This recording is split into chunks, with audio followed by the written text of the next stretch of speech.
Assalamualaikum warahmatullahi wabarakatuh.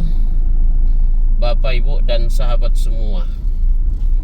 Ada perbuatan yang haram yang masuk ke dalam kategori merampas hak orang lain, tetapi tidak disadari banyak orang.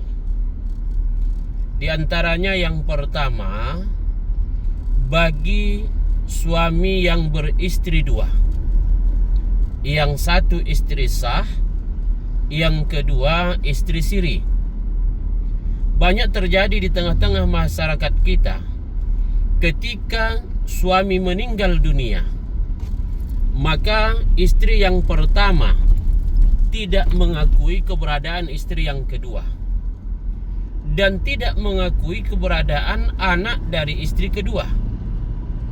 Padahal secara hukum Islam, bahwa apakah dia menikah secara sah, tercatat di kantor urusan agama, atau tidak tercatat di kantor urusan agama, selama pernikahan itu sah secara hukum, maka haknya sama istri yang kedua dengan istri yang pertama atas harta yang ditinggalkan oleh suaminya. Begitu juga anak yang lahir dari istri kedua yang dinikahi secara siri, haknya sama dengan hak dari anak istri pertama atas harta yang ditinggalkan oleh ayah mereka. Tetapi karena pernikahan itu dilakukan secara siri, lalu istri pertama dan keluarganya tidak mengakui keberadaan istri yang kedua dan tidak mengakui keberadaan anak dari istri yang kedua, sehingga mereka tidak memberi warisan atau pusaka yang ditinggalkan oleh suami atau ayah dari anak-anak mereka. Apabila itu dilakukan, maka berarti mereka telah merampas hak dari istri yang kedua dan sekaligus merampas hak anak-anak dari istri yang kedua. Padahal mereka memiliki hak yang sama. Maka apa yang mereka makan dan apa yang mereka dapatkan dari harta yang tidak dibagi tadi secara sebenarnya, maka berarti mereka memakan harta yang haram. Ini jarang sekali disampaikan, dan banyak sekali orang yang melanggar hal-hal yang seperti ini. Maka saya ingatkan kepada suami yang beristri dua atau lebih, yang tidak tercatat di kantor urusan agama, maka harus memperjelas status istrinya dan memperjelas status anak-anaknya. Jangan sampai hak mereka tidak mereka dapatkan, dan jangan sampai istri dan anak dari yang pertama tadi melakukan perbuatan-perbuatan yang haram. Ini yang pertama. Yang kedua, yang memakan harta secara tidak sah.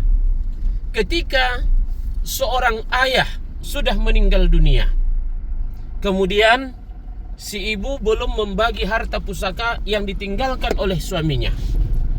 Kemudian setelah si ayah meninggal dunia, beberapa waktu kemudian meninggal salah satu dari anaknya yang laki-laki. Dan anak yang meninggal ini juga meninggalkan anak-anak yatim. Lalu si nenek belum membagi harta yang ditinggalkan oleh suaminya. Dan di situ ada hak dari anaknya yang sudah meninggal, yang harusnya berpindah menjadi hak dari anak yatim. Tapi karena si nenek, si paman, si bibi belum membaginya, lalu si anak yatim tadi belum mendapatkan haknya. Lalu mereka, si nenek, si paman, dan si bibi ikut memakan harta yang belum dibagi tadi. Maka berarti mereka memakan harta anak yatim yang belum dikeluarkan haknya. Maka orang yang memakan harta anak yatim seperti itu sama dengan memakan bara api, dan itulah nanti yang akan membakarnya di hari kiamat.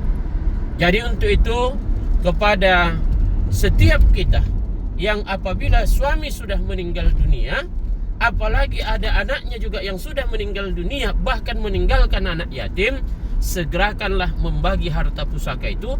Jangan sempat memakan harta yang haram. Kenapa? Karena pertanggungjawabannya nanti di hari kiamat. Walaupun itu harta dari cucu sendiri, terlepas dia cucu, terlepas dia keponakan kandung, tapi dia tetaplah anak yatim yang memiliki hak dari harta yang ditinggalkan oleh ayahnya. Maka siapapun yang menguasainya secara tidak sah, maka berarti mereka memakan harta yang haram. Jadi untuk itu kepada kita, berhati-hati, jangan menganggap rendah, jangan menganggap sepele terhadap sesuatu yang sesungguhnya dapat berakibat besar kepada kita. Ini saja untuk pagi hari ini sebagai renungan. Wallahu a'lam bishawab. Assalamualaikum warahmatullahi wabarakatuh.